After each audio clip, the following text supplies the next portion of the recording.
31 billion po ang nakuhang flood control project nitong Diskaya family na ito, na nagmamay-ari ng mga company na ipinangalan sa mga santo. Grabe, no? Nakita niyo ba yan, yung mga sasakyan? Mahigit 100 po ang kanilang mga sasakyan, at yung 40 dyan is mga luxury hot cars na galing pa ng ibang bansa. Ang bawat isa ay nagkakahalaga ng milyon-milyon.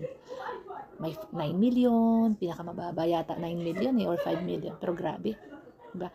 Kayo ba naniniwala na pagmamay-ari niya lahat yung luxury car na yan, yung mga hot cars na yan?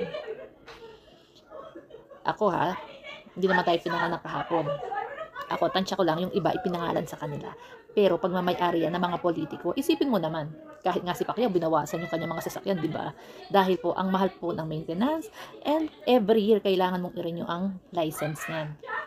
Yung, ano ba yun? Yung mismong license ng sasakyan.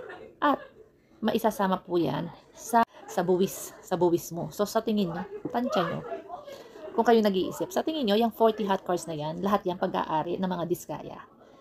Total ng sasakyan nila is nasa 100 or more than. Pero yung mga hot cars na yan is nasa 40. Sa sobrang dami, sa tingin nyo, kulang pa ang isang buwan para araw-araw mong gamitin yan. Diba? Sino lolokohin ng mga nito at ng mga ito at ng mga politiko? Diba? Naniniwala ako, malakas po ang kutob ko na ang iba dyan ay pagmamay-ari ng mga politiko na ginagamit itong mag-asawa na ito. Pero grabe, no? Grabe ang sabuatan ng mga politiko. Imagine, 31 billion ang nakuha ng kumpanya na ito. Anyway, pinaiimbestigahan na po yan sa BIR kung sino po yung consignee or yung shipper ng mga hot cars na yan. So, dahil nga yan ay na-interview, diba, ni Julius Babaw, so pinaiimbestigahan na po yan ng BIR. Sana may resulta, o baka magtakipan na naman. Grabe, no? Ang tindi. Ito pa yung bahay. Nakita niyo po ba yung bahay? At saka yung garage. Diba? Isang level po ang garage. Isang level ang garage, ang bahay, talagang gawa yata lahat sa marmol, no? Pero isipin niyo yung flood control nila. May ghost flood control at meron din namang flood control na walang bakal. Ito kayang bahay niya and itong garage niya. May mga bakal kaya ito? For sure meron, matibay. Diba? Hindi nga binabaha yung garage niya eh. Yung bahay niya, malamang puno ng bakal yan. Para kahit anong lindol ang dumating, hindi magigiba. Ganyan katitindi ang mga pagmumukha ng mga tao na ito at ng mga politiko na nasa likod nito. Marami kang ang pera. Galing naman sa kawalangyaan. Galing naman sa kurakot. Galing naman sa panloloko. May mansion ka nga.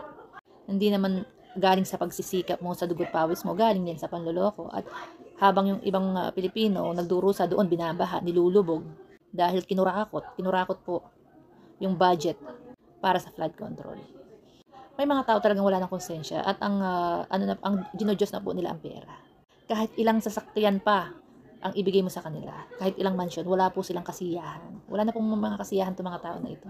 Not like tayo, di ba? Napakasimple ng happiness. Makabili lang nga tayo ng bagong washing machine, bagong fridge, maligaya na tayo, di ba? Ito, wala na pong contentment in life. Puro pera na po sila. Pera at kapangyarihan, power, yan.